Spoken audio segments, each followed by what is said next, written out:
Good morning, students. A common doubt from a student who commented on our latest video on HPSC examination is that, sir, what point of reference you are going to ask the descriptive type questions for HPSC descriptive type answers in the upcoming vacancy of assistant professor that the Haryana government has released. So the comment was like, what is your frame of reference? We know that there are no past year papers. This format concept is new. How would you crack the code on what the questions can be like? But this thing really is bothering me. How do we know what type of format would be there if I enroll in your test series? Okay, that's another thing, whether you join the test series or not.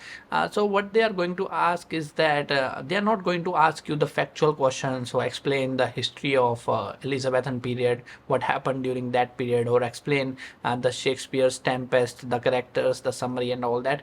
They are going to ask you the questions and that can be answered by general opinion.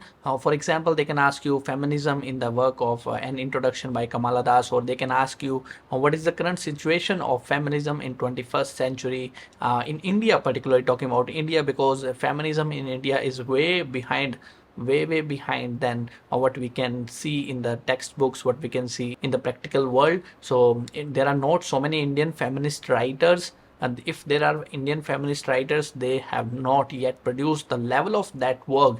So still in India there are not so many works written on feminism, so the quiet condition is really bad. But they are going to ask your opinion, so you have to frame your answers. What do you think about feminism in India? They can ask about third world and post-colonial literature. Okay, it's not like the MCQs type questions that they will ask something that you will never know. In UPSC examination, they asked the essay on Dory system.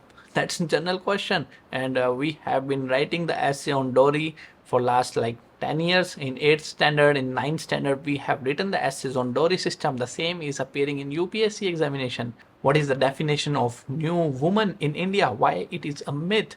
So they ask the general topics, not something that is out of the box. The cramming of answers will not work. You have to frame your opinion, you have to frame your plot, what are the points that you are going to discuss in the essay, and how you are going to frame the paragraphs. Mentally, you have to think about the answer 5 minutes or 10 minutes before you actually start writing down in the examination. What happens in the examination? We used to go into the examination hall and we start writing essay type questions and answers. But here you have to think, you have to give a pause, 5 minutes, 10 minutes, then you have to think about the answer, and then you have to write about the answer.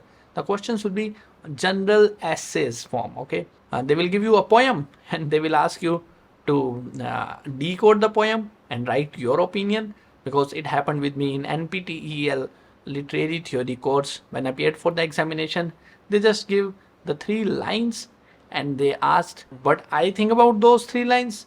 Explain that in 10 marks. Okay, so 10 mark question was that they just gave 3 sentences from a random poem. They gave the 3 sentences, and then I have to write my opinion in that. And based on my opinion, how my writing was written over there in the examination, how I use the words, how I use the sentences, and my personality was reflected in those paragraphs. Okay, so it is the test of your personality or your writing skills. How could you communicate yourself in a written form? That will give them confidence whether they are selecting the right candidate or someone who just crammed up the answers, who just ticked the MCQs and passed the examination. No, it's not going to happen. They are going to see your intellectual mindset, your personality in the written form. And to communicate yourself better, you must have a good writing skills.